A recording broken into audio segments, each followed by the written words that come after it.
यहाँ से स्टार्ट करेंगे।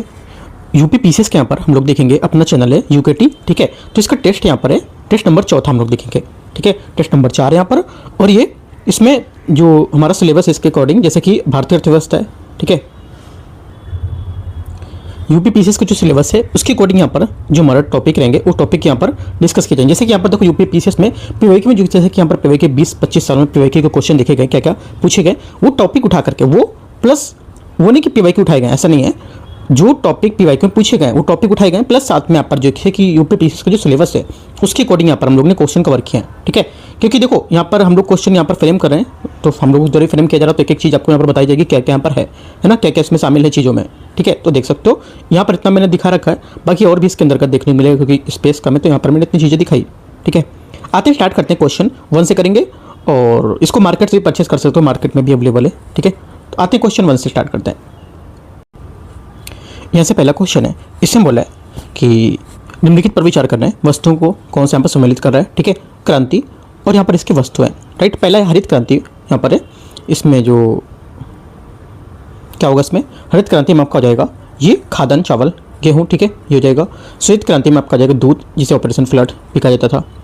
नीली क्रांति में आपका मछली मत्स्य पालन और समुद्री उत्पादों से संवर्धन होता है, राइट।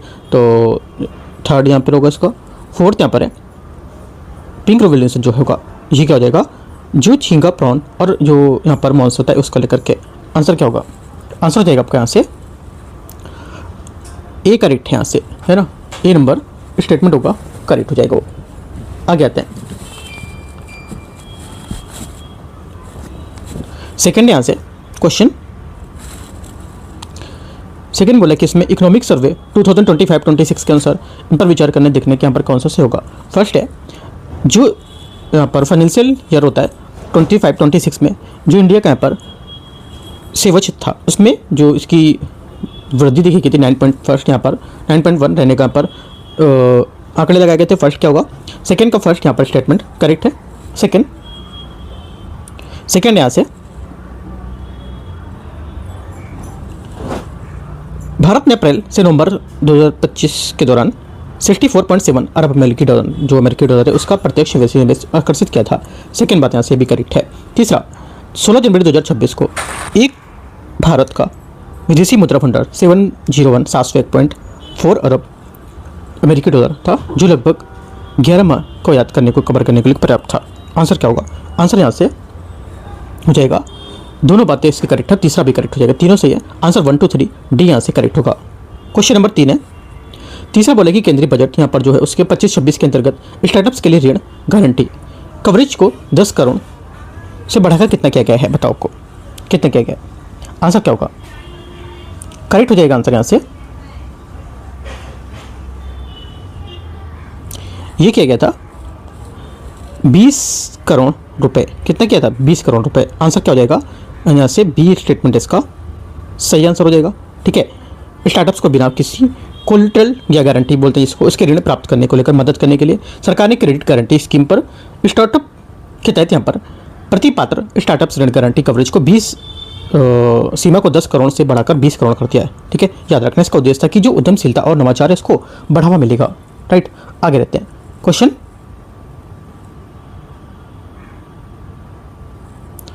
नंबर 4 है, भारत थ्रेडनेट डिजिटल मंच जिसकी घोषणा केंद्रीय बजट 25-26 में की गई थी, इसका क्या उद्देश्य था, इसका उद्देश्य क्या था। आंसर हो जाएगा ये व्यापार संबंधी दस्तावेजीकरण एवं वित्त पोषण संसाधनों को सुव्यवस्थित करना था, ठीक है। क्योंकि यहाँ पर भारत जो ट्रेडनेट है उसमें बीटीएन जो है ये क्या है, एकीकृत राष्ट्रीय डिजिटल मंच है, जिसका उद्देश्य यहाँ पर कि निर्यातक और व्यापार जो आयातक होते हैं उसके लिए ईज ऑफ डूइंग बिजनेस को बढ़ावा देना, और ये सीमा शुल्क जो कस्टम होते हैं है ना, इनके बैंकों और शिपिंग लाइनों को रसद और प्रदाता जो होते हैं उसके एक मंच पर लाकर कागजी दस्तावेजों को काम कम करना। आंसर क्या होगा, आंसर हो जाएगा आपका करेक्ट, चौथे का भी करेक्ट है। 5वां नंबर है, क्वेश्चन नंबर 5, केंद्रीय बजट 26-27 के अनुसार भारत सरकार का कुल व्यय लगभग कितना अनुमानित किया गया है। 5वें का आंसर हो जाएगा ये किया गया 51.94 लाख करोड़, इसका सही आंसर होगा, ठीक है। आगे क्वेश्चन 6 नंबर है, ब्रांड के जो प्रकार है और इसके यहाँ पर विचार बताना क्या हुआ, ब्रांड के प्रकार, बॉन्ड के प्रकार और विवरण से कौन कौन से होंगे। पहली बात, पहली बात यहाँ से, सोन कूपन बॉन्ड भुनाया जाने वाला क्या होगा? पहला देखो, पहला जो यहाँ पर हो जाएगा ये गलत है, क्योंकि सोन कूपन बॉन्ड जो होता है ये हमेशा भारी छूट पर जारी किया जाता है, लेकिन इन्हें अंकित मूल्य पर भुनाया जाता है और छूट को नहीं। ये बात छूट पर नहीं होगी, गलत हो जाएगी। परिवर्तनीय बॉन्ड क्या होता है? इक्विटी शेयर में परिवर्तित कर सकते हैं, करेक्ट है। मसाला बॉन्ड भारत के बाहर जारी किया गया रुपया, सही बात है। और चौथी बात यहाँ से है परपेचुअल बॉन्ड, 1 वर्ष की निश्चित परिपक्वता वाला, ये गलत है, क्योंकि परपेचुअल जो बॉन्ड होता है इसी कोई निश्चित परिपक्वता अवधि नहीं होती है। जारी करता है इस पर हमेशा ब्याज कूपन देता है और इसे कभी भी वापस नहीं खरीदता है। ये पॉइंट नोट कर लो, इंपॉर्टेंट है ना। आंसर क्या होगा? 2 और 3 सही है। आगे आते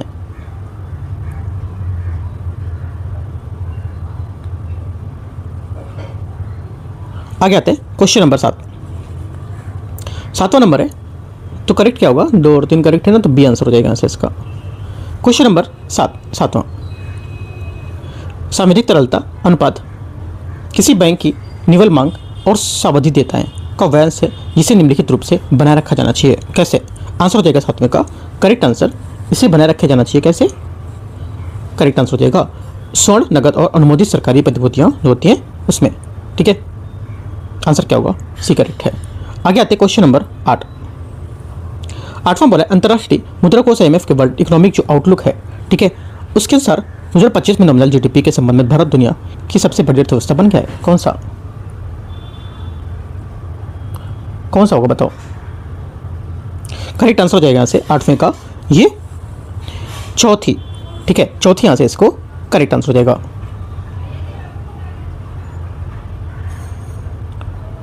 आगे आते हैं क्वेश्चन नंबर 9। नीचे दिया गया पर अभिकथन और कारण है, इसमें बोला अभिकथन में यहाँ पर कारण में अमर सेन का क्षमता दृष्टिकोण विकास के केंद्र बिंदु को आय वृद्धि से हटाकर मानवीय स्वतंत्रता की क्षमताओं को विस्तार पर केंद्रित करता है। 9वें का पहला स्टेटमेंट यहाँ से क्या होगा? करेक्ट हो जाएगा, सही है एकदम। सेकेंड बात है, इस दृष्टिकोण ने मानव विकास सूचकांक की रूपरेखा को प्रभावित किया है, जो आय और स्वास्थ्य की शिक्षा के संकेतक का उपयोग करता है। दोनों बातें सही हैं, लेकिन इसकी व्याख्या नहीं कर रहा है ना। क्या व्याख्या नहीं कर रहा है? क्योंकि क्योंकि यहाँ पर ये कारण जो है आर बताता है कि ये विचार अनुप्रयोग या प्रभाव कहाँ पर हुआ था, है ना। और लेकिन इसमें इसकी बात पर चर्चा नहीं कर रहा है, राइट। तो आंसर क्या हो जाएगी? आंसर हो जाएगा आपका एक करेक्ट है यहाँ से ये ए नहीं, इसका आंसर हो जाएगा बी करेक्ट होगा जहाँ तक, है ना, क्योंकि करेक्ट बातें इसकी व्याख्या नहीं कर रहा है, तो इस वजह से बी करेक्ट होगा ये। क्वेश्चन नंबर 10 है,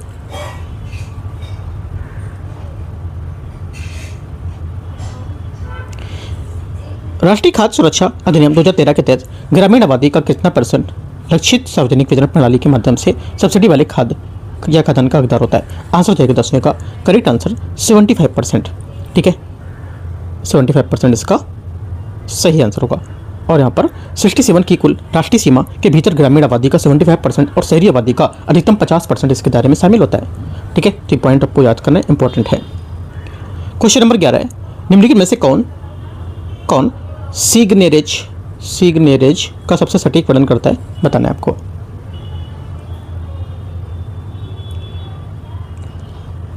तो क्या होगा इसका आंसर? देखो इसका जो आंसर हो जाएगा, ये मुद्रा के अंकित मूल्य और उसके उत्पादन की लागत के बीच का अंतर होता है, ठीक है। क्योंकि जो सिग्नेरेज है ये जब सरकार केंद्रीय जो बैंक जो नोट या सिक्के छापता है, उस मुद्रा का बाजार मूल्य में छापने या उसमें लगने वाले वास्तविक खर्च होता है, उसमें स्याही मुद्रण लागत जो होती है काफ़ी अधिक होता है। इससे क्या होता है? अंतर जो शुद्ध मूल्य होता है उसको लेकर के इसे सिग्नेरेज कहा जाता है, और ये केंद्रीय बैंक के सरकार के लिए राजस्व का एक बड़ा स्रोत होता है। आंसर 11वें का भी करेक्ट है। अच्छा क्वेश्चन है, 12 आते हैं। क्वेश्चन नंबर 12 है, इसमें बोले निम्नलिखित में से कौन सा वस्तु वायदा बाजार की भूमिका का सबसे सटीक वर्णन करता है? देखो कम्युनिटी वायदा बाजार जो होता है, जैसे कि MCX मल्टी कम्युनिटी एक्सचेंज, इसमें निवेशकों, किसानों और व्यापारियों को भविष्य की एक निश्चित तिथि पर पूर्व निर्धारित कीमत पर वस्तुओं जैसे कि सोना, कच्चा तेल, है ना, कृषि उत्पाद, इनके आधार पर क्या होता है कि इनके व्यापार और अनुबंध करने की अनुमति देता है। और इसका प्रामाणिक उद्देश्य होता है कि भौतिक जो डिलीवरी है वो प्राप्त करना नहीं होता, बल्कि इसे बाजार में जोखिम को बचाना होता है। तो आंसर क्या होगा? बी यहाँ से 12वें का करेक्ट आंसर हो जाएगा। क्वेश्चन 13 यहाँ से, इसमें है कि जो इंडिया की जो बेरोजगारी माफी इसके संबंध में आपको देखने कौन सा करेक्ट है ना, सही देखने कौन सा होगा 13 में। 13 छोड़ा था ना 20 से ना, 13 यहाँ हो जाएगा। पहला इसमें बोला है कि यहाँ पर स्टेटमेंट नहीं दे रखा है, सामान्य स्थिति जो है उसकी दृष्टिकोण 365 दिनों की जो संदर्भ अवधि के दौरान किसी व्यक्ति की गतिविधि स्थिति को उसके विचार की प्रचुकारी को मापता है। पहली बात क्या होगी, तो 13 का जो फर्स्ट स्टेटमेंट है करेक्ट है। सेकंड बात है साप्ताहिक स्थिति दृष्टिकोण किसी व्यक्ति को केवल तभी नियोजित के रूप में वर्गीकृत करता है जब उसको संदर्भ में सलाह सप्ताह के दौरान किसी एक दिन कम से कम 1 घंटे काम किया गया हो। ये भी बात यहाँ से सही हो जाएगी, दोनों बातें यहाँ से सही है इसकी। ठीक है, आंसर क्या हुआ, आंसर हो जाएगा आपका यहाँ से करेक्ट, दोनों सही है सी 13 का। क्वेश्चन 14 आते हैं। 14 नंबर है संस्थान उसके यहाँ पर प्रारंभिक जो अधिदेश उसके साथ सम्मिलित करना है। ठीक है, सम्मिलित करते हैं, देखते हैं। पहली बात है इसमें ये बोले नाबार्ड। नाबार्ड क्या होगा, देखो जो नाबार्ड है ये आपका हो जाएगा पहला कृषि ग्रामीण कृषि ऋण को लेकर के। ठीक है, उसके बाद अगला है सब सिडबी MSME, ये तीसरा NHB नेशनल हाउसिंग बैंक आवास वित्त का निर्माण और पुनर्वितरण, और एक्जिम बैंक आपका भारत का अंतर्राष्ट्रीय व्यापार का वित्त पोषण। Correct answer A1 B2 C3 D4 correct answer ऐसे है। क्वेश्चन नंबर 15 यहाँ से 15 नंबर निम्नलिखित में से बोला कि कौन एफिलिएट मार्केटिंग का सबसे अच्छा वर्णन करता है। एफिलिएट मार्केट का सबसे अच्छा वर्णन कौन करता है। एफिलिएट मार्केट जो जैसे कि यूट्यूब होता है ना, उसमें आप पर क्या करता है, यूट्यूब प्रमोशन के लिए एफिलिएट मार्केट बनाता है कि जिसमें आप अपना सामान बेचोगे तो क्या होगा, उसमें आपको कुछ पैसे कमीशन मिलता है, अर्न मिलता है ना। तो यहाँ पर इतना आप चीज़ जान लो, उसके हिसाब से यहाँ पर क्वेश्चन कर पाओगे आप तो। ठीक है, क्या होता है देखो, उसकी इतना मैंने बताया, उसके बाद आंसर अगर होगा करेक्ट इसका ये हो जाएगा क्या, एक प्रदर्शन आधारित मार्केटिंग मॉडल जहाँ कोई व्यक्ति किसी कंपनी का उत्पाद सेवा प्रचार करके कमीशन अर्जित करता है। मैंने आपको बताया ना, सिंपल सी बात कि अगर तुम कुछ प्रोडक्ट ऐड करोगे तुमको वहाँ पर कमीशन कुछ देगा। जैसे फ्लिपकार्ट, जैसे अभी मेरा चैनल है, ठीक है, अब हम लोग क्या करते हैं कि जैसे कि कुछ बुक्स आपको सजेस्ट करनी होती है कि हाँ ये बुक ले लो, है ना। तो क्या होता है देखो, बुक आप जितने की मार्केट, जैसे कि फ्लिपकार्ट में वो बुक 800, अपने आप कोई लिंक आपने खोली फ्लिपकार्ट में, कोई बुक 800 रुपये की है। ठीक है, अगर मैं वो लिंक दूंगा तो भी 800 रुपये की आपको मिलेगी। ये नहीं कि आपको 800 रुपये से आपसे कमीशन मुझे लेना है, नहीं, मुझे कमीशन यूट्यूब जो है देगा किससे, फ्लिपकार्ट से लेकर के देगा कि आपने मेरे प्रोडक्ट को ऐड किया है ना, उस चीज़ को लेकर के। लेकिन आपको सेम प्रोडक्ट सेम चीज़ों पर मिलेगा। ये कोई जैसे कोई हम लोग देखते हैं ना कि प्रोडक्ट ऐड होता है, माइंड में गलत होता है कि हाँ वो हमसे ले रहा है 17%, नहीं, आपसे नहीं ले रहा है, आपका जो सेम रेट है वो आपको मिलेगा, लेकिन जो जिसका प्रोडक्ट ऐड करो वो आपको पैसे देगा, है ना, ऐसा होता है। आगे आते हैं क्वेश्चन 16। इससे मतलब निम्नलिखित में से विशेषताओं पर विचार करना है। विक्रेता माल का स्टॉक नहीं रखता है। ग्राहक के ऑर्डर किसी तीसरे पक्ष में आपूर्तिकर्ता को हस्तांतरित कर दिया जाता है।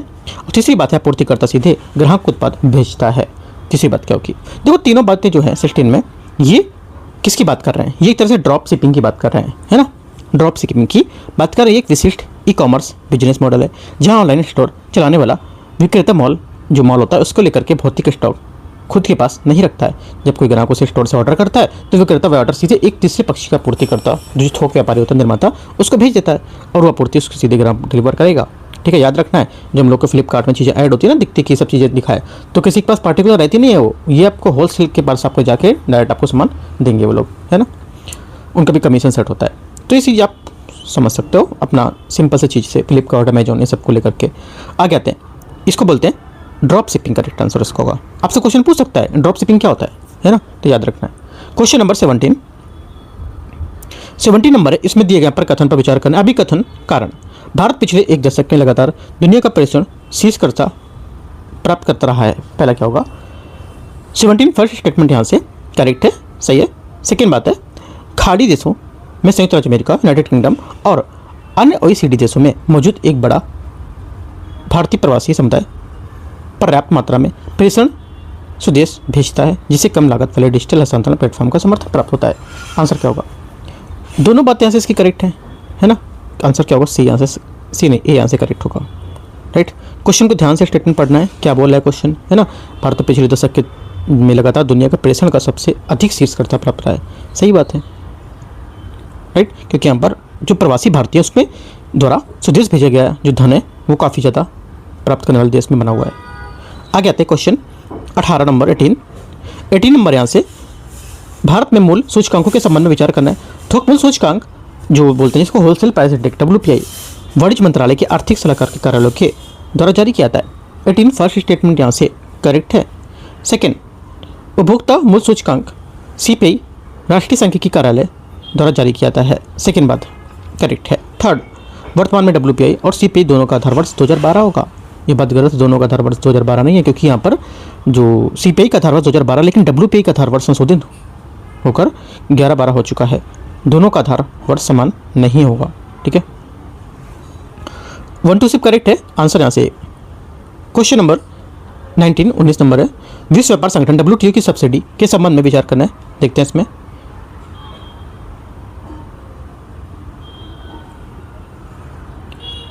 ग्रीन बॉक्स सब्सिडी की समानता अनुमति होती है। पहला 19 का फर्स्ट स्टेटमेंट यहाँ से करेक्ट है। सेकंड, एम्बर बॉक्स सब्सिडी व्यापार विकृतकारी होता है, सेकंड भी करेक्ट है। ब्लू बॉक्स सब्सिडी पूरी तरह से प्रतिबंधित है, तीसरी बात गलत, क्योंकि ब्लू बॉक्स सब्सिडी भी वास्तव में एम्बर बॉक्स का ही एक रूप है, लेकिन इसके तहत किसानों को उसके उत्पादन सीमित करने को लेकर शर्तों और सहायता दी जाती है इसमें। ठीक है, बल्कि यहाँ पर पूरी तरह से WTO के नियमों में प्रतिबंधित नहीं है, इसे छूट प्राप्त है। 1 2 सिर्फ करेक्ट है, आंसर है। क्वेश्चन 20 नंबर है,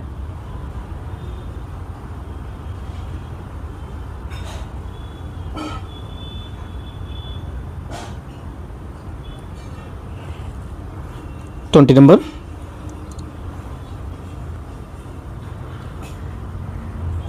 अर्थशास्त्र में डच डिजीज की अवधारणा का तात्पर्य है क्या?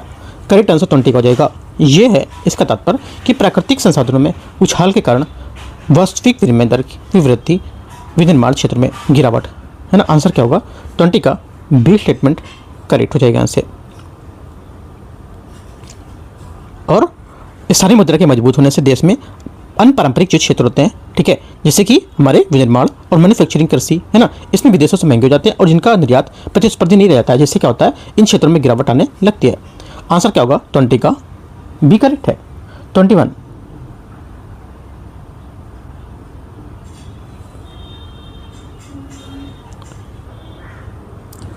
है, केंद्रीय बजट के संबंध में कर व्यय का तात्पर्य क्या था? कर व्यय का तात्पर्य है ये जो कर छूटों में कटौती है और या तो कर्ण होने वाली राजस्व हानि, इसका आंसर होगा। ठीक है, क्योंकि यहाँ पर जैसे कि निवेश बढ़ाने पर कमजोर वर्गों को राहत देना और करदाताओं को जो छूट है, कटौती होती है ना, अवकाश होते हैं, उनको रियायती देना, और उसके कारण सरकार को राजस्व छोड़ना पड़ता है, जिससे क्या होता है कि एक प्रकार का सरकार द्वारा अप्रत्यक्ष रूप से किया गया खर्च माना जाएगा ये सब। ठीक है, आगे आते क्वेश्चन 21 का, यहाँ से बी करेक्ट होगा। 22 नंबर है, 22 नंबर क्वेश्चन।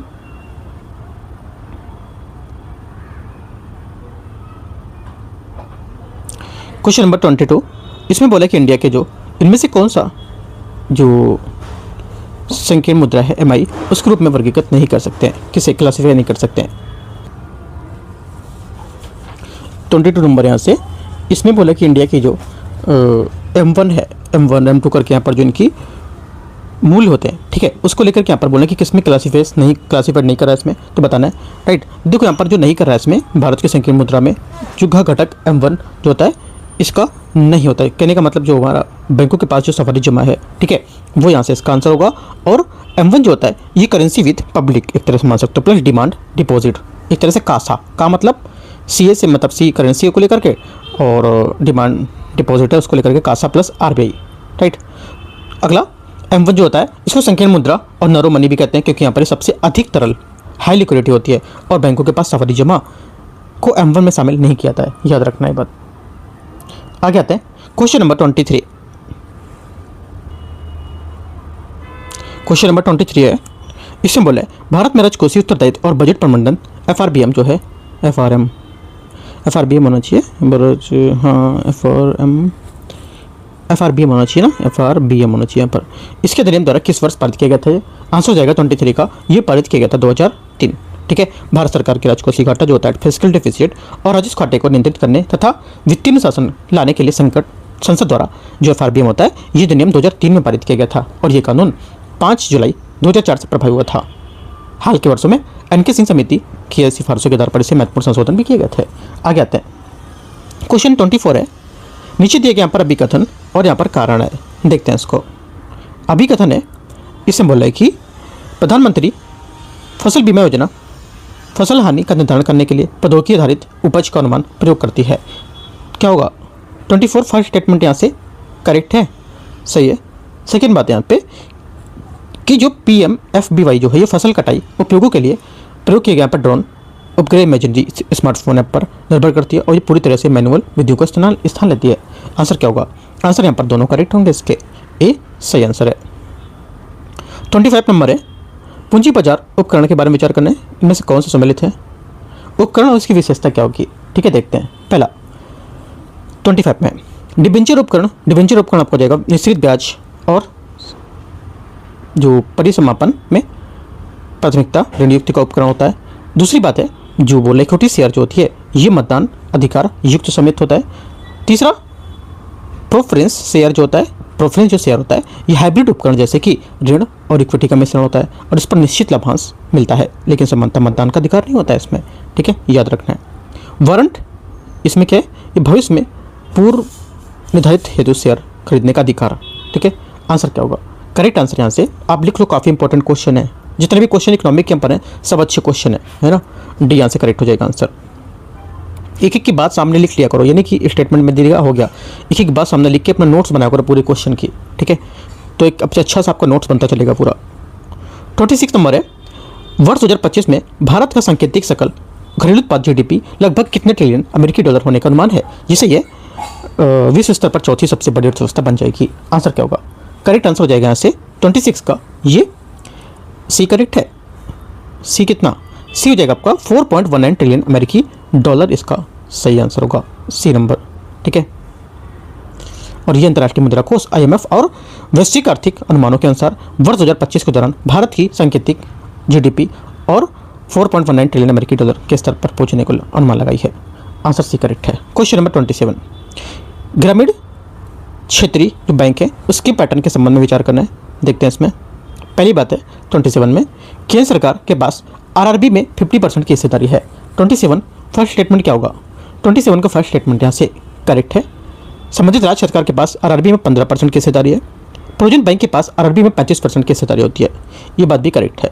तीनों बातें सही है, 50, 35, 15 है ना, जो 50 हो जाएगी आपकी, एक रेशियो बना सकते हो, 50 क्या होगा केंद्र, प्रोजेक्ट बैंक हो जाएगा 35 और संबंधित राज्य हो जाएगी आपकी 15, ठीक है। आंसर क्या होगा, डी करेक्ट है। आगे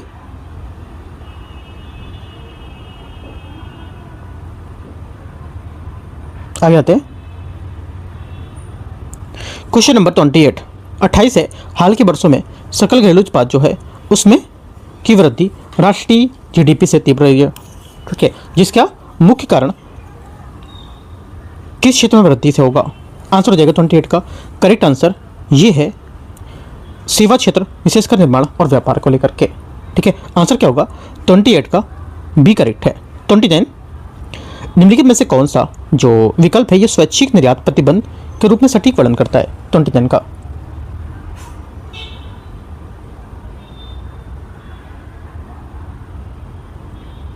आगे आते हैं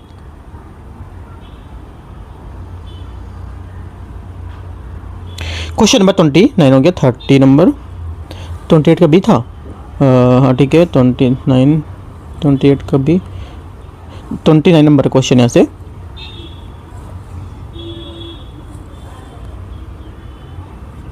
29 बोला है, निम्नलिखित में से कौन सा विकल्प स्वैच्छिक निर्यात प्रतिबंध का सबसे सटीक वर्णन करता है। आंसर क्या होगा, 29 का ये हो जाएगा आपका किसी साझेदार देश को निर्यात सीमित करने के लिए निर्यातक देश द्वारा किए गए समझौते, है ना। आंसर क्या होगा, बी यहाँ से करेक्ट होगा। आगे क्वेश्चन आते हैं 30 नंबर 30 नंबर क्वेश्चन,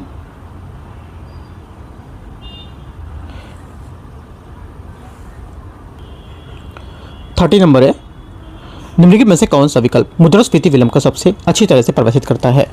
आंसर क्या होगा, आंसर हो जाएगा आपका यहाँ से करेक्ट आंसर होगा ये स्थिर उत्पादन और बढ़ती बेरोजगारी की बावजूद उच्चतम जो मुद्रास्फीति उसकी स्थिति है ना। समानता ये माना है कि जब अर्थव्यवस्था में मंदी आती है तो मांग घटने के कारण मुद्रास्फीति क्या होता है, कम हो जाती है, लेकिन स्टैगफ्लेशन एक अत्यंत जटिल और विरोधाभासी स्थिति बनाती है। आंसर बी 30 का करेक्ट है।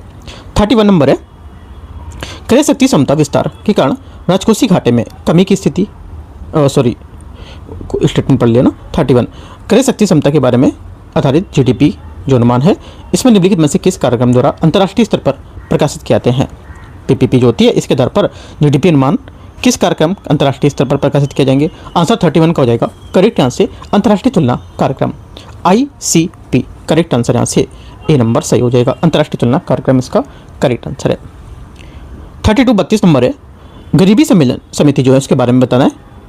सूची 1 सूची 2 मैच करते हैं, देखते हैं इसमें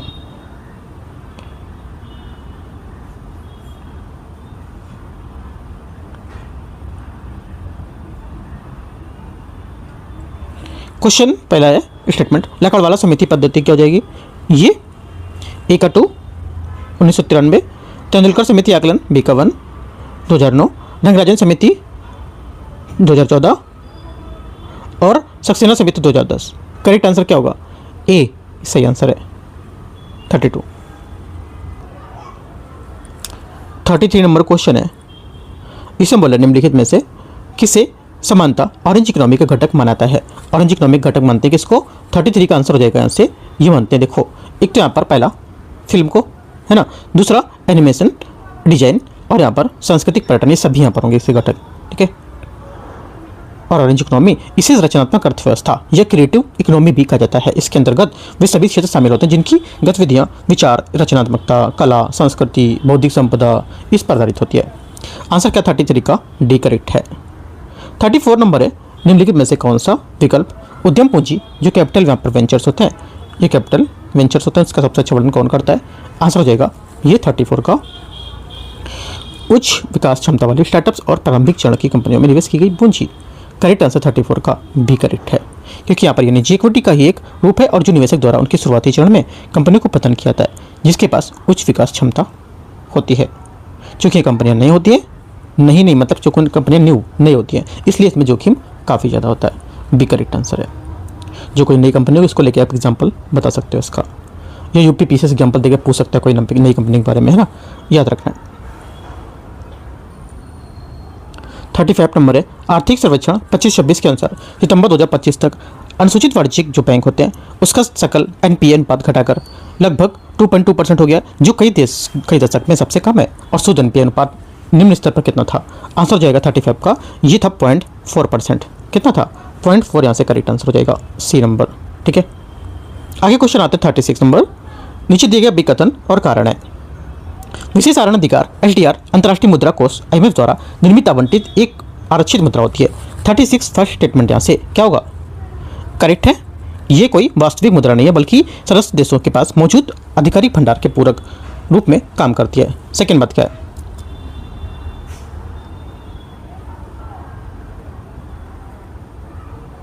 आगे आते हैं, सेकेंड बात यहां से बोला है आर, इसमें बोला कि एसडीआर का मूल्य 5 प्रमुख मुद्राओं जैसे कि अमेरिकी डॉलर, यूरो, युआन, येन और पाउंड स्टर्लिंग के समूह से प्राप्त होती है। सेकेंड क्या होगा? सेकेंड बात भी यहाँ से इसकी करेक्ट हो जाएगी? नहीं, सेकेंड बात करेक्ट है लेकिन इसकी व्याख्या नहीं कर रहा है। बात एकदम पूरी तरह सही है, व्याख्या नहीं कर रहा क्योंकि यहाँ पर बात कर रहा था ये अंतर्राष्ट्रीय मुद्रा कोष को लेकर एक मुद्रा है, आरक्षित मुद्रा है, और यहाँ पर ये बात कर रहा है अपनी मुद्राओं के बारे में अलग अलग, है ना। तो दोनों बातें अलग है। आंसर क्या होगा? 36 का ए करेक्ट है। ए करेक्ट है, ए नहीं बी करेक्ट होगा ना, क्योंकि व्याख्या नहीं कर रहा है, तो बी करेक्ट है। 37 नंबर आते हैं। 37 नंबर है, आर्थिक सर्वेक्षण 25-26 के अनुसार कृषि वर्ष 2024-25 में भारत का रिकॉर्ड खाद्यान्न उत्पादन लगभग कितना था? 37 का आंसर हो जाएगा यहाँ से। ये कितना था? ये था करीब यहाँ पर 3570 लाख मीट्रिक टन। सी यहाँ से करेक्ट आंसर हो जाएगा इसका। 38 नंबर है, 38 नंबर क्वेश्चन, सकल घरेलू उत्पाद जीडीपी के व्यय और उसके जो दृष्टिकोण के लिए निम्नलिखित में से कौन सा सूत्र फॉर्मूला सही होगा, ये बताना है।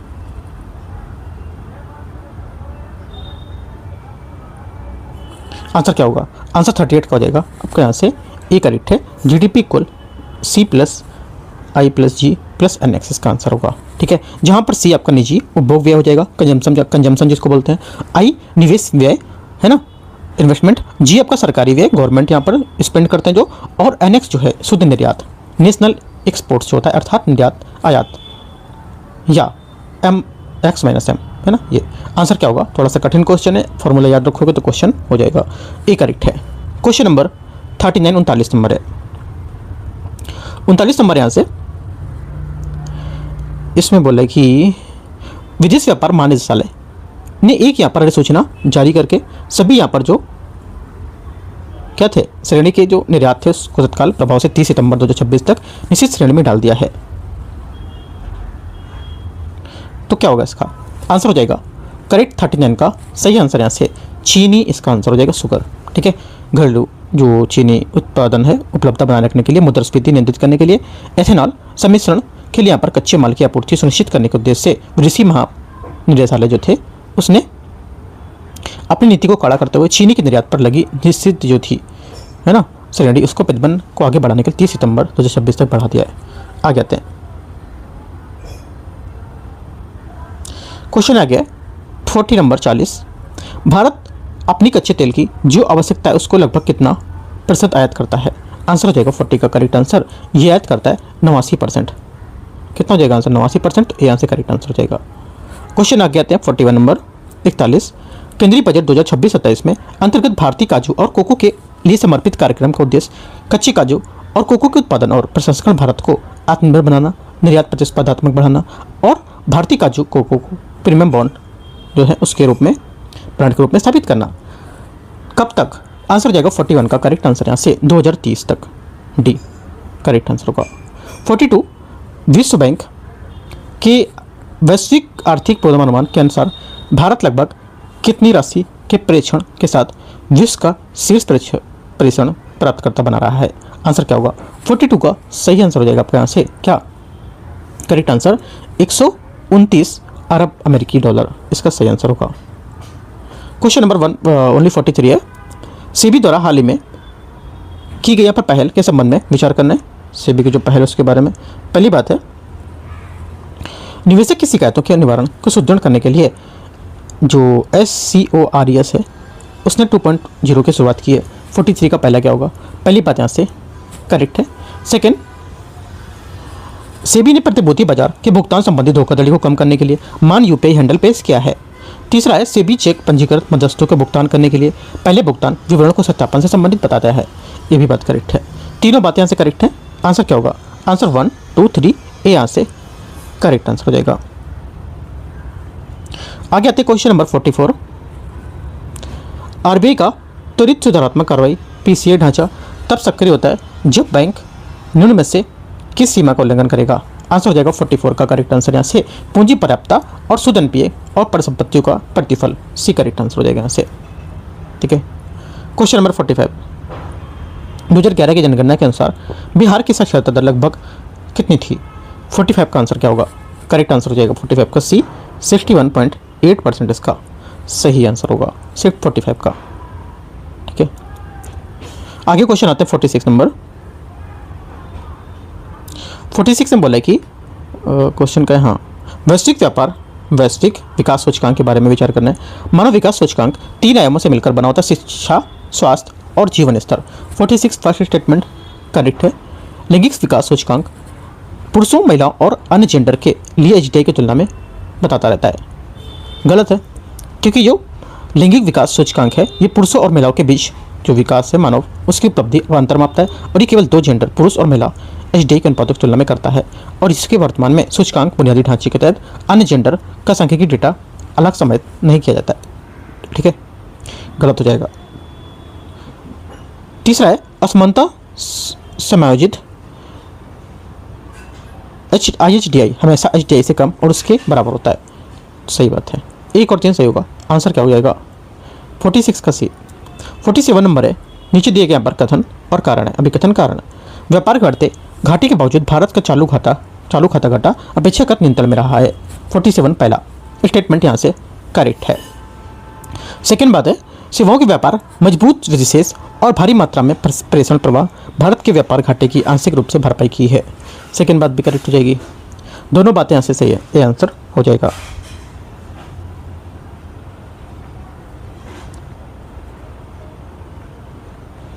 आगे आते हैं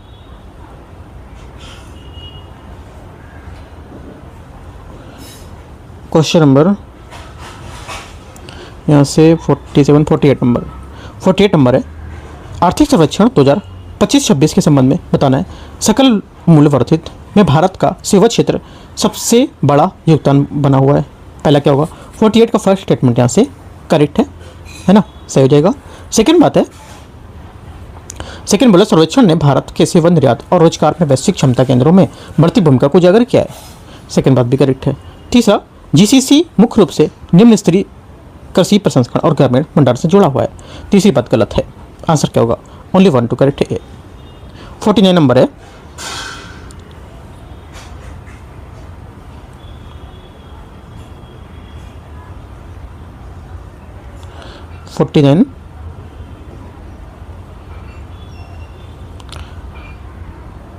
कृषि लागत एवं मूल्य आयोग जो है सीएससीपी के बारे में विचार करना है। सीएससीपी चयनित कृषि फसलों के लिए न्यूनतम समर्थन मूल्य की अनुशंसा करता है।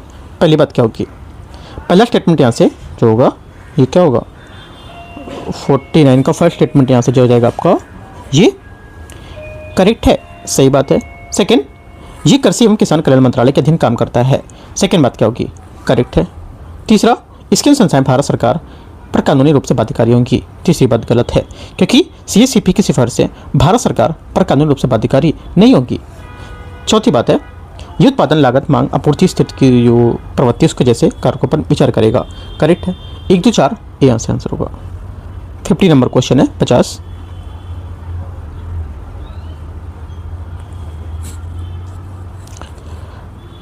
आईएमडी द्वारा प्रकाशित वर्ल्ड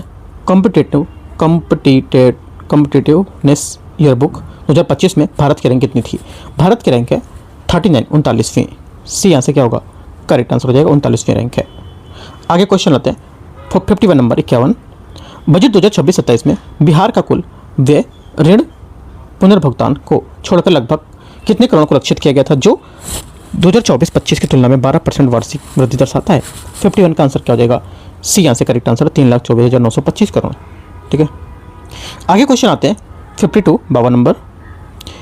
निम्नलिखित में से सरकारी वित्तीय समावेश योजनाओं को उनके उद्देश्यों को शामिल करना है। देखते हैं, पहला योजना दे रखा है, इनका उद्देश्य क्या है? जनधन योजना। जनधन योजना हो जाएगा सार्वभौमिक बैंकिंग सुविधा और शून्य शेष खाते। सेकंड बात है अटल पेंशन योजना। अटल पेंशन योजना 2015 में असंगठित क्षेत्र के लेकर के पेंशन के 60 वर्ष की आयु के बाद न्यूनतम पेंशन की गारंटी। ठीक है, तो तीसरा बी का तीनों ठीक है। पीएम जीवन ज्योति बीमा योजना पेंशन ये हो जाएगी आपकी। चौथे में सूक्ष्म लघु उद्यम को ऋण, शिशु किशोर तरुण श्रेणियों के तहत 10 लाख तक का गैर कारपोरेट ऋण, और मुद्रा योजना आपको जाएगी क्या? अच्छा, मुद्रा योजना में ऋण है ना, थोड़ा सा गलत बता दिया मैंने। जो पीएम जीवन ज्योति बीमा योजना है ये सूक्ष्म जीवन बीमा है और इसमें 436 वार्षिक प्रीमियम से 2 लाख का टर्म बीमा मिलता है ना। तो ये आपका क्या हो जाएगा, सी का आपका हो जाएगा 1, ये इसका हो जाएगा 4, डी का 4। फिर से मैच करा देते हैं एक बार, ए का 2, बी का 3, सी का 1, डी का 4, 2 1 और 2 3 1 4 है ना, 2 3 1 4 आंसर हो जाएगा। 3 1 4 आंसर ए करेक्ट है। आगे क्वेश्चन आते हैं 53 नंबर। 53 बोला है, किसी समिति या किस समिति की ने भारत में लचीली मुद्रास्फीति लक्ष्यीकरण नीति अपनाने की सिफारिश की थी, जिसके परिणामस्वरूप 2016 में आरबीआई अधिनियम में संशोधन हुआ था? आंसर क्या हो जाएगा, 53 का करेक्ट आंसर यहाँ से ये उर्जित पटेल समिति, सही आंसर है बी नंबर। क्वेश्चन 54 है, भारत में न्यूनतम समर्थन मूल्य एमएसपी की व्यवस्था के बारे में विचार करना है। एमएसपी की अनुशंसा कृषि लागत मूल्य आयोग सीएससीपी द्वारा की जाती है। 54 फर्स्ट स्टेटमेंट यहाँ से करेक्ट है। सेकंड, एमएसपी कृषि उपज बाजार समिति अधिनियम के अंतर्गत एक कानूनी रूप से लागू करने के लिए गारंटी रहता है। सेकंड बात यहाँ से गलत है, क्योंकि एमएसपी को किसी केंद्रीय कानून या किसी उपज बाजार समिति अधिनियम के तहत कानूनी रूप से लागू करने की विधि गारंटी नहीं प्राप्त होती है। तीसरा है, एमएसपी पर खरीद एफसीआई और नाफेड जैसी एजेंसियों द्वारा की जाती है। करेक्ट हो जाएगा 1 और 3। 55 नंबर है, आर्थिक सर्वेक्षण 25-26 के अनुसार वित्त वर्ष 24-25 में भारत का सेवा निर्यात लगभग कितना अमेरिकी डॉलर पहुंच गया है? करेक्ट आंसर 55 हो जाएगा, ये पहुंच गया है 387.6 अरब अमेरिकी डॉलर, सी। क्वेश्चन 56 है, व्यापार संबंधी भौतिक संपदा अधिकार समझौते का प्रशासन किस संगठन द्वारा किया जाता है? आंसर हो जाएगा 56 का करेक्ट आंसर WTO, सही आंसर होगा। क्या होगा, वर्ल्ड ट्रेड ऑर्गेनाइजेशन, विश्व व्यापार संगठन इसका सही आंसर हो जाएगा। ठीक है, ये आगे आते हैं क्वेश्चन नंबर 57, हिंदू वृद्धि दर, हिंदू रेट जो ग्रोथ है ये 1950 के दशक में और 1980 के दशक के लेकर के अर्थव्यवस्था की विशेषता रही थी, और ये शब्द किस अर्थशास्त्री द्वारा प्रतिपादित किया गया था, बताना है। आंसर हो जाएगा इसका करेक्ट यहाँ से 57 का क्या होगा, सही सोचो। करेक्ट आंसर राजा कृष्ण इसका सही आंसर होगा। ठीक है, सही आंसर है। आगे आते हैं क्वेश्चन 58 वर्ष 2025-26 में वैश्विक रिपोर्टों में भारत की रैंकिंग के संबंध में विचार करना है। रैंकिंग के बारे में विचार करना है। ठीक है, देखते हैं क्या रैंकिंग है इनकी। पहला बोला है, वैश्विक भूख सूचकांक 2025 में भारत 102वें स्थान पर है, जो वर्ष 2024 के 105वें स्थान की तुलना में सुधार दर्शाता है। पहली बात 58 के यहाँ से क्या होगा, ये करेक्ट है। सेकेंड, भ्रष्टाचार धारणा सूचकांक 2025 में भारत 91वें स्थान पर है, जो वर्ष 2004 से 96 स्थान की तुलना में बेहतर है। दोनों बातें करेक्ट हैं। आंसर क्या होगा? 1 और 2। सही आंसर डी सही पूछा है। क्वेश्चन नंबर 59, भारत में राजकोषीय संघवाद जो है उसके बारे में फिजिकल यहाँ पर जो फेडरलिज्म है कि एक यहाँ पर प्रमुख विशेषता ऊर्ध्वाधर असंतुलन बताती है। तो ये इसका अर्थ क्या है? ऊर्ध्वाधर संतुलन की विशेषता बताती क्या है ये? देखो जो आंसर हो जाएगा, ऊर्ध्वाधर संतुलन जो होता है, वर्टिकल इम्बैलेंस जो होता है, ये संवैधानिक व्यवस्था के तहत केंद्र सरकार के पास राजस्व जुटाने के लिए प्रमुख बड़े स्रोत होते हैं, जैसे कि कॉर्पोरेट टैक्स, इनकम टैक्स है ना, सीमा शुल्क, जबकि यहाँ पर राज्यों के पास जन कल्याण, स्वास्थ्य, शिक्षा और पुलिस जैसे भारी व्यय संबंधी स्वामित्व होते हैं। आंसर क्या होगा? 59 का बी करेक्ट है। क्वेश्चन नंबर 60 है, भारत में सूक्ष्म वित्त को नियंत्रित करने वाले कानून को और विनियमन को लेकर विचार करना है। सूक्ष्म वित्त ऋण भारतीय रिजर्व बैंक के सूक्ष्म वित्त ऋण है, उसके हेतु विनियामक रूपरेखा 2022 के अंतर्गत विनियमित किए जाते हैं। पहला क्या होगा? 60 का पहला स्टेटमेंट यहाँ से करेक्ट है। सेकंड, भारतीय रिजर्व बैंक की यह रूपरेखा केवल एनबीएफसी और एमएफआई पर लागू होती है, बल्कि वाणिज्यिक बैंकों और लघु वित्त बैंक पर नहीं होती है। इनमें भी होती है, किसमें? वाणिज्यिक बैंक और लघु वित्त बैंक पर भी, तो ये गलत हो जाएगा। तीसरा, सूक्ष्म वित्त ऋण पर कोई पूर्ण भुगतान दंड नहीं लगाया सकता है, ये करेक्ट है ना? नहीं लगा सकते हो। 1 और 3 सही है। आंसर सी हाँ सी ठीक है। आगे आते क्वेश्चन नंबर 60 हो गया। 61 नंबर, नवीनतम जो अवधि के यहाँ पर श्रम बल सर्वेक्षण है, वार्षिक रिपोर्ट 2025 के अनुसार 15 वर्ष में उससे अधिक की आयु के महिलाओं के लिए समानता स्थिति जो है उसके आधार पर महिला श्रम बल भागीदार LFPR कितनी थी? 61 का करेक्ट आंसर हो जाएगा 41%, 41.5% के आसपास थी। ठीक है। 62 नंबर है, भारत में राजमार्ग परियोजना और जो प्रयुक्त हाइब्रिड इम्यूनिटी मॉडल है उसके बारे में विचार करने कौन सा सही होगा? परियोजना की संपूर्ण लागत निजी विकासकर्ता वहन करता है और उसकी वसूली केवल टोल संग्रह के माध्यम से होती है। 62 का फर्स्ट स्टेटमेंट यहाँ से क्या होगा ये बता रहा है। सेकंड, सरकार निर्माण लागत का 100% वहन करती है तथा निजी पक्ष केवल सड़क का रखरखाव करती है। तीसरी बात है, सरकार निर्माण देखिए जो निर्माण होती है उसकी अवधि के दौरान लागत का एक भाग प्रदान करता है, जबकि शेष निजी विकासकर्ता करता है और उसे वार्षिकी भुगतान के माध्यम से वापस करता है। तो देखो जो सही आंसर हो जाएगा हमारा ये हो जाएगा 62 का सी स्टेटमेंट करेक्ट है। ठीक है। आगे आते क्वेश्चन इसके तहत यहाँ पर सरकार के निर्माण के दौरान परियोजना का लागत का 40% हिस्सा 5 किस्तों में होता है और शेष 60% हिस्सा निजी विकासकर्ता खुद लगाता है। 62 हो गया। 63 नंबर आते हैं, भारत की आर्थिक विकास संबंधी चुनौती के बारे में विचार करना है। भारत का अनुसंधान विकास R&D जो है इस पर व्यय GDP के प्रतिशत के रूप में लगभग 0.6% है, जो वैश्विक औसत से काफ़ी कम है। 63 का पहला स्टेटमेंट यहाँ से क्या होगा? करेक्ट हो जाएगा। सही बात है। भारत में जनसांख्यिकी का लाभांश वर्ष 2041 तक समाप्त हो जाने की संभावना है। क्या 2041 सही है या 2040 होगा या 2035 होगा? बताओ। ये 2041 जो दे रखा है एकदम करेक्ट है। दोनों बातें सही हैं। 63 का आंसर डी। 64 है, भारत में UPI के लेन देन मुख्यतः निम्नलिखित में से किस कानूनी ढांचे के अंतर्गत शामिल होते हैं? 64 का आंसर हो जाएगा ये शामिल होते हैं किसमें? भुगतान एवं निपटान प्रणाली अधिनियम 2007 के तहत। ठीक है। 65 नंबर 65 नंबर क्वेश्चन, सीमांत स्थायी सुविधा MSF के बारे में विचार करना है। ये बैंकों को अतिरिक्त SLR प्रतिभूतियाँ प्रदान करने और उसमें रेपो रेट तक उधार लेने की अनुमति देता है। पहला 65 का पहला स्टेटमेंट यहाँ से एकदम करेक्ट होगा या नहीं? सोचो, पहला स्टेटमेंट यहाँ से एकदम गलत है। ठीक है, क्योंकि MSF ये अनुसूचित वाणिज्यिक बैंकों के लिए RBI द्वारा शुरू की गई एक आपातकालीन खिड़की है, जिसके तहत बैंकों को अपने वैधानिक तरलता अनुपात को कोटे की प्रतिभूति को गिरवी रखकर रात्रिकालीन तरलता प्राप्त करनी होती है। ठीक है, करेक्ट आंसर जो हो जाएगा यहाँ से ये हो जाएगा, ये बैंकों को रेपो दर के रूप में अधिक दर पर RBI रात्रिकालीन नीति उधार लेने की अनुमति देता है। कौन? MSF। ठीक है, MSF के बारे में लिख सकते हो आप, MSF फुल फॉर्म लिखो इसका और यहाँ पर तीसरे वाली लाइन इसको नोट करो आप। ठीक है, आगे क्वेश्चन आता है 66 नंबर,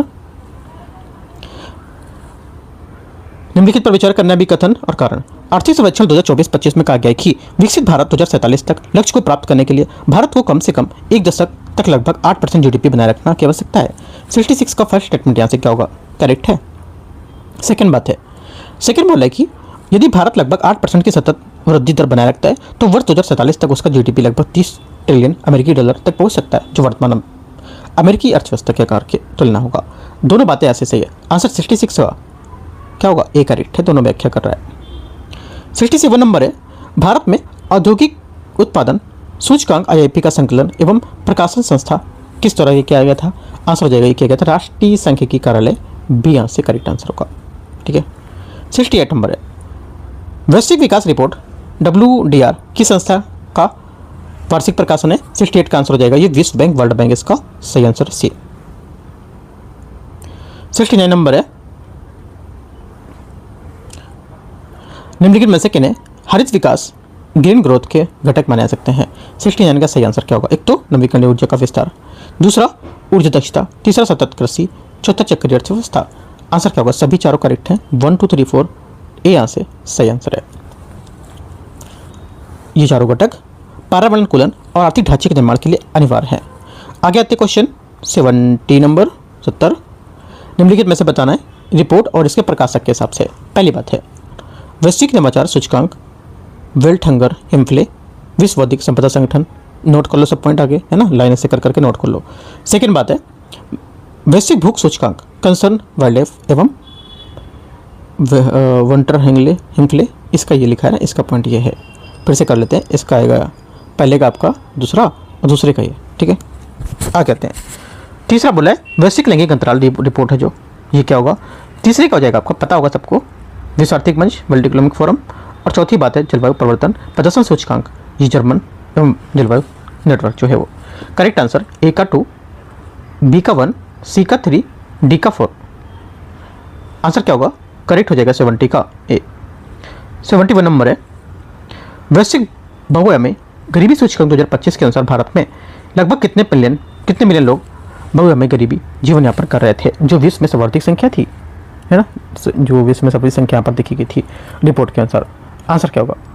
आंसर हो जाएगा यहाँ से इसका करेक्ट 71 का 234 मिलियन, सी करेक्ट हो जाएगा। ठीक है, आगे आते क्वेश्चन 72, विनिर्माण क्रय प्रबंधन सूचकांक का उपयोग मुख्यतः निम्नलिखित में से किसका मापन करने के लिए करते हैं? 72 का करेक्ट आंसर हो जाएगा ये मापन के लिए करते हैं किसका? करेक्ट आंसर विनिर्माण क्षेत्र में व्यावसायिक जो गतिविधि है, विस्तार संकुचन, उसको लेकर के। ठीक है, जिसमें से ये क्षेत्रों में व्यावसायिक गतिविधियों की दिशा को बताता है और ये सर्वेक्षण आधारित होता है। इसमें से कंपनियों को क्रय प्रबंधक जैसे जो परचेजिंग मैनेजर्स होते हैं, जो नए ऑर्डर होते हैं, उत्पादन होते हैं, रोजगार और आपूर्ति की स्थिति को सवाल पूछता है इससे। ठीक है, और जो संख्यात्मक होता है इसमें पॉइंट, इसमें क्या होता है PMI का मान 0 से 100 के बीच होता है। 50 से ऊपर का मान क्षेत्र में विस्तार को दर्शाता है, 50 से नीचे का मान संकुचन को दर्शाता है और 50 का मान कोई बदलाव नहीं बताता है, प्रदर्शित करता है। ठीक है, याद रखना है। 73 नंबर है, नीचे दिए गए भी कथन कारण है हाल के वर्षों में भारत में विनिवेश लक्ष्यों को अक्सर बाजार की परिस्थितियों में नीतिगत कारणों से प्राप्त नहीं किया जा सकता है। पहला 73 का फर्स्ट स्टेटमेंट यहाँ से क्या होगा? करेक्ट है, सही बात है। सेकंड बात क्या होगी? सेकंड बात यहाँ से कि विनिवेश से प्राप्त आय को केंद्रीय बजट में पूंजीगत प्राप्तियों के रूप में वर्गीकृत किया जाता है तथा इसका उपयोग राजकोषीय घाटे को कम करने के लिए करते हैं। सेकंड बात भी करेक्ट है, लेकिन व्याख्या नहीं कर रहा है। व्याख्या इसलिए नहीं कर रहा है क्योंकि ये बता रहा है कि विनिवेश को बजटीय वर्गीकरण क्या है, और इस बात का व्याख्या बिल्कुल नहीं कर रहा है बात, है ना, ये अलग बात बता रहा है। तो बातें दोनों करेक्ट हैं स्टेटमेंट इसके, लेकिन व्याख्या नहीं कर रहा। सिंपल आप समझ सकते हो कि यहाँ पर देखो बात कर रहा है हाल के बजट में, हाल के वर्षों में भारत में जो विनिवेश लक्ष्य है उसको अक्सर बाजार परिस्थिति के नीतिगत जो कारण उसको लेकर के नहीं कर सकता है। और यहाँ पर ये बात कर रहा है विनिवेश से प्राप्त जो आय है उसको केंद्रीय बजट में जो पूंजीगत प्राप्ति है उसके रूप में बात कर रहा है इसकी। ठीक है, तो याद रखना है। आंसर क्या होगा? 73 का बी करेक्ट है। 74 नंबर है अंतर्राष्ट्रीय मुद्रा कोष IMF के विश्व आर्थिक परिदृश्य वर्ल्ड इकोनॉमिक आउटलुक अप्रैल 2026 के अनुसार वित्तीय वर्ष 2026 में 27 के भारत की GDP दर कितनी रहने का अनुमान है और भारत विश्व की सबसे तेजी से बढ़ती अर्थव्यवस्था बना रहेगा, बताना है। आंसर 74 का करेक्ट हो जाएगा क्या? 74 का 6.5 इसका सही आंसर होगा। ठीक है, क्योंकि अंतर्राष्ट्रीय मुद्रा कोष IMF द्वारा जारी विश्व आर्थिक परिदृश्य वर्ल्ड इकोनॉमिक आउटलुक 2026 रिपोर्ट के अनुसार वित्तीय वर्ष 26-27 के लिए भारत की GDP दर 6.5 रहने का पूरा अनुमान है। ठीक है, 75 नंबर क्वेश्चन इसमें बोला है कि निम्नलिखित में से कौन सी राष्ट्रीय आय लेखांकन में दोहरी गणना की समस्या का सबसे अच्छा वर्णन करता है? आंसर हो जाएगा अंतिम वस्तुओं के साथ साथ मध्यवर्ती वस्तुओं का भी मूल्य शामिल करना। क्वेश्चन 76 है, नीचे दिए गए पर विकथन कारण है। कथन कारण या विकथन कारण बोलते हैं, देखते हैं। नगद आरक्षित अनुपात जिसको बोलते हैं CRR, ठीक है, इसमें वृद्धि से अर्थव्यवस्था में मुद्रा की आपूर्ति कम हो जाती है। क्या ये बात सही है? नहीं पता तो आप नोट करके पॉइंट लिखो। ठीक है, तो देखो पहली बात जो स्टेटमेंट है 76 का, ये क्या हो जाएगा? करेक्ट है। क्योंकि नगद आरक्षित अनुपात CRR में वृद्धि करने से बाजार की जो लिक्विडिटी है, मुद्रा की आपूर्ति कम हो जाती है और ये RBI का एक संकुचनकारी मौद्रिक नीति उपकरण होता है जिसका उपयोग मुख्य रूप से महंगाई को नियंत्रित करने के लिए कर सकते हैं। सेकेंड बात है, जब नगद आरक्षित अनुपात बढ़ाया जाता है तो वाणिज्यिक बैंकों को भारतीय रिजर्व बैंक के पास अपनी जमा राशि का एक बड़ा हिस्सा रखना पड़ता है, जिससे ऋण लेने के रूप में कम राशि बचती है। सेकेंड बात भी करेक्ट है, दोनों बातें यहाँ से सही है। आंसर इसके व्याख्या भी कर रहा है ना, आंसर क्या होगा, ए करेक्ट है। तो इस टाइप हम लोग 76C क्वेश्चन आज कवर करेंगे। ठीक है, जितने भी यहाँ पर टॉपिक आए हैं ना, जितने यहाँ पर टॉपिक पूछे गए, टॉपिक पे क्वेश्चन पूछे गए, वो सब टॉपिक आप पूरा करके और अच्छे से इनकी टॉपिक को जाकर डीप में प्रिपरेशन करो, उनके आंसर भी लिख सकते हो मेंस के आप, है ना। तो इतनी चीज़ें करते चलो को साथ में जितने टॉपिक आ रहे हैं क्वेश्चन, जैसे कि 76 क्वेश्चन किए, इसमें से कितने टॉपिक है, वो टॉपिकों को जाकर आप डीप में कवर करो तो काफ़ी अच्छा रहेगा, क्योंकि अभी यूपी PCS एग्जाम के लिए टाइम है, आप ये सब चीज़ें अच्छे से कवर कर सकते हो, अपना नोट्स बना सकते हो खुद का।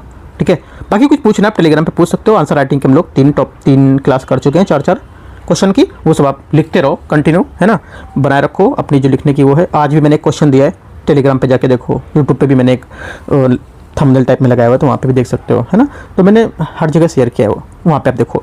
और एक अपना चैनल है UPSC नॉलेज टेक, UKT तो है, एक और है DUKT, Delhi UPSC knowledge tech, उसको भी सब्सक्राइब करना है आपको। वहाँ से भी चीज़ें आपको एकदम फ्री चीज़ें देखने को मिलेंगी, कोई यहाँ पर आपको पेड या पैसे में नहीं खरीदना है कुछ भी चीज़ें। ठीक है, एक चीज़ आपको सबसे अच्छी चीज़ें यहाँ पर ला के दी जाएंगी। एंड करते हैं, और टेलीग्राम चैनल जरूर ज्वाइन कर लो, वहाँ पे आपको जो आंसर राइटिंग है, आपको एक क्वेश्चन मैं सोचता हूँ रोज आपको दूँ, और बाकी प्रैक्टिस अभी जो करा रहे थे 4 क्वेश्चन को भी कंटिन्यू रखेंगे। ठीक है, एंड करते हैं। All the best, thank you.